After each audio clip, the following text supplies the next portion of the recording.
Okay guys, I want to show you a hack that I came up with on how to compress these release springs and be able to have both hands available to try to get the snap ring on.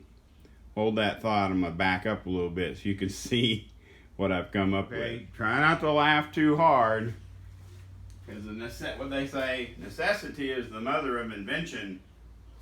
Basically, I've increased my leverage to where all I have to do is pull down, barely pull down on this arm, set the compressed distance right there, and it holds it compressed so I can get that snap ring in. I know it's funny looking, but at least it works. As you can see, I can set this arm. See there you can't see the receiving groove. I can pull it down. Boom. Now it just waits for me to put it on.